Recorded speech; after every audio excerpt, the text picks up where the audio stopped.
You're listening to the Save the Marriage podcast. Your marriage can be saved and strengthened if you have the right information.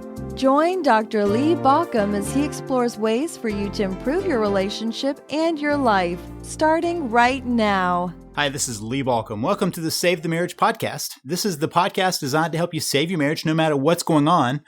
Today, I want to tell you a little bit of a story from yesterday. Yesterday was Sunday, and I had prepared to get up and go to the gym and lift some weights. And when I woke up, I wasn't feeling at my best. Now, it wasn't that I was feeling bad. It was just that I was still kind of sleepy, and I was really thinking about the day. We had a lot planned yesterday. We'd planned and already scheduled that right after church, we would be doing a feeding for the homeless. And so I was needing to prepare for that. But I also recognized that I had decided that in my routine that day, yesterday, was going to be a day at the gym, just a short time at the gym. And so I had my clothes out on the floor beside my bed, ready to just put on my exercise clothes and go. And I sat there up on the side of the bed, and I remember having a debate with myself.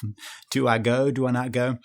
I'm guessing that we humans are the only creatures that do that. I don't think my dog goes, do I go for grabbing that ball or not? I just don't think they think about that. And I don't think any other creatures have that. But we humans have the capacity of continuing to argue with ourselves and going over and over whether we should do something or not. And there I was, having my own little self-discussion about what I should be doing. Should I be going to the gym? Should I just lay back down and get a little more sleep? Should I do something else? And I realized that I had planned to go to the gym. So I pulled on my shorts, pulled on my shirt, pulled on my socks, and headed to go to the gym. Now, that was my option at that point. And I remember my feeling after taking that option. I went to the gym, did my routine, and was driving home going, wow, I feel really good.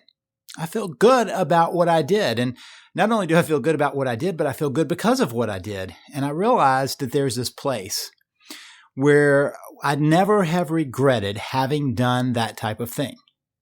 I've never regretted going to exercise and coming back. Now, I've regretted plenty of times when I haven't gone to exercise. And I've regretted every now and then making a mistake while, running or something like that, stubbing a toe or hurting myself, but not the act. And I realize that it's very interesting how there are some things that we just don't ever regret doing. I never regret exercising. I never regret eating well. Now, I do regret sometimes eating not so well. I never have regretted being kind to somebody. I've never regretted giving somebody the benefit of the doubt, and I've never regretted extending courtesy. And it occurs to me that there are lots of these things that we just don't regret when we do them. We've been going through a period of time in our church where lots of families in our church have lost family members to death. And so we've been going through a lot of funerals, and my wife and I were talking about one. It just wasn't convenient to go to. And I said, should we go to the funeral? And she said, I read a thing one time that said that if you're thinking to yourself, should you go, that you should go. And we started talking about a couple of times when we just didn't make time to do those things, and we regretted it. We also talked about the times that we had decided to go ahead and do it anyway, even though it wasn't convenient. We decided to go ahead and make time for that, and we didn't regret it. So it's interesting that there is a way of thinking about these things and how much this can apply to not just, going to funerals or exercising or eating well, but how it applies to all of our life. Well, for me, it applies to lots of places in my life where we make decisions choosing whether you'll regret something or not. Think about how many times it happens in day-to-day life. You could do this, you could do that. You do this, no regrets. You do the other, wow, you have some regrets, usually about what you didn't do.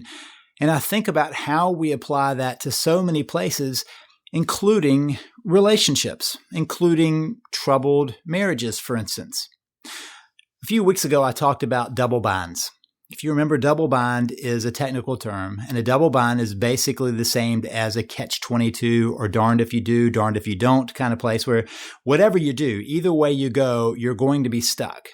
And this is something that's a communication pattern. Some people could put us constantly in double binds. There's a classic story of the mother who brings home her daughter a blue dress and a green dress. and the daughter wears the green dress and the mother says, "What, you don't like the blue dress?" And we kind of do that to each other all the time. That's the double bind, where we give two options, and whatever they choose, we're going to make that other person the loser. And you may find yourself sometimes in the midst of a conflict feeling like no matter what you do, you're going to be the loser, that somehow this is going to come back on you. And the question is, what do you do? Well, during that podcast, I suggested that you follow your gut on what lives with your morals. There's another way of saying that. What you won't regret doing at the end of it, even if it backfires on you, that there are some things that you may do that you'll be glad you did in the end, even if it didn't get you where you wanted to. And that is so true with those double binds, that when we choose the thing that we won't regret later, especially if we're going to lose either way, then we've taken the winning strategy for ourselves. Not necessarily what's going to happen in the relationship, but can we choose based on what we know we won't regret down the road? We humans have the capacity of thinking forward. Now, if you look around the world, you'll notice that right now we're full of events happening where people didn't think, what would this be like on the other side? We're watching all the turmoil that's happening in Europe and in Great Britain with the exit from the EU. And that's one of those places where suddenly everybody's going, wait, I didn't think about this. They've cast a vote that they now regret. And however that plays out, it's interesting to me that they were willing to make a choice that they didn't think about. How will it feel afterwards? Will I regret this down the road? And now they're stuck with some circumstances that are particularly painful. Well, that's not just about votes. It's not just about politics. It's not just about funerals. It's not just about exercise. It's everywhere around us. And so my question is, in the midst of your struggles and your trials and your striving to get a marriage on track, do you use that as your yard post? The reason I ask is because I watch lots of people interact, and when I'm watching them, I'm watching as they're using dirty tactics and arguing, or they're being manipulative, or they're being caustic or cynical or sarcastic. And I can't help but wonder, are they going to regret that afterwards? Or are they acting in ways that they will not regret? This is basically rising to our higher place, moving to a higher place within us to make a choice. Do I act this way or this way? This is something I won't ever regret. But this one is tied to feelings of regret because maybe I could have been better off. And so I just suggest that one of those measurements is to ask the question, which way of acting will I not regret? And then we follow through on that. In a troubled relationship, lots of times people ask, should I even try to save this marriage? Well, I've watched this long enough to tell you that I've never had somebody say to me, I regret having tried, with one exception. And that one exception is when they find themselves having been abused. And when they realize they've been abused and they're still trying to save their marriage, sometimes they have regrets because they put themselves back at risk. But if we take away that small category, what I've noticed is over the years, I've never had somebody say, you know what, I wish I hadn't tried. Sometimes they didn't succeed. But even if they didn't succeed, they know that they gave it their best shot. They can look in the mirror afterwards and say, you know what, I did everything I could to save this. And that's a wonderful place to be. I've talked to lots of people who decided not to try. And in every case, I hear the same thing. I regret that I didn't try. Now, their life may have changed out very differently. They may be very happy. They may have moved on beyond that marriage. And yet there's a piece of them going, maybe I should have tried. That's one of those places where I recognize even the setup of working on a relationship. Even that setup is a place where it's safest to say, you know what, I'm going to give it a try. If it doesn't succeed, I can rest assured that I did everything I could. So that's the first place where you can always look back and say, you know what, I did everything I could. Now, that may include taking accountability for places you fell short, and that can be a very painful place. But again, I've never heard somebody say, I regret having been vulnerable. I regret taking responsibility for my actions. And then there's the other side of how many people say to me, wow, you know what? I worked on my marriage and I saved it. I have no regrets about what we went through, and I have no regrets about my efforts, and I have no regrets about how hard it was because of where we are now. Which indicates to me that we humans have some built-in places that we do things that will leave us with no regrets, and one of them is trying to work on a relationship and make it better. Sometimes people tell me that just that very question helps them clear it out because they get stuck in that place where we're saying, wow, should I try it? Should I not? And I just simply ask, which one will you regret down the road? Think down the road a bit, and which one will you regret and which one will you not? My suggestion is always to follow the path where you won't regret. People also never seem to regret having forgiven somebody. And now let me clarify that what I'm saying is not about just letting somebody off the hook, and it's not about doing it for that other person. Forgiving is for yourself.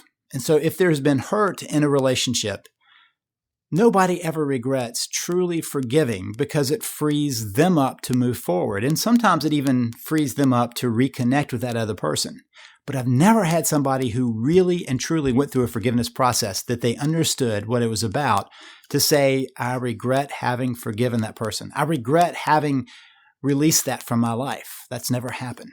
People also don't seem to ever regret taking what I call the high road, that in the midst of the struggles, I've never heard somebody regret when they didn't seek revenge, and they never seem to regret it when they decide to be civil, and they never seem to regret it when they decide to be respectful. They do seem to have great feelings of regret when they go for revenge, or when they act incivilly, when it's against their own values, and when they show disrespect, because that runs against most of our objective values, not necessarily what we live out, but what we aspire to. And that really is one of those distinguishing things. We're talking about the difference between how we react in hurt and anger and how we respond in love and civility. And for me, those are the places that distinguish between will I regret it or will I not? So it can take some effort to do this, but it almost always pays off. In fact, I would hedge that and say it always pays off, but it almost always pays off. Because when you decide to take the high road, the least that you get is a better relationship on the backside. And the least you get is feeling better about yourself. And the most you get is a new start for a relationship.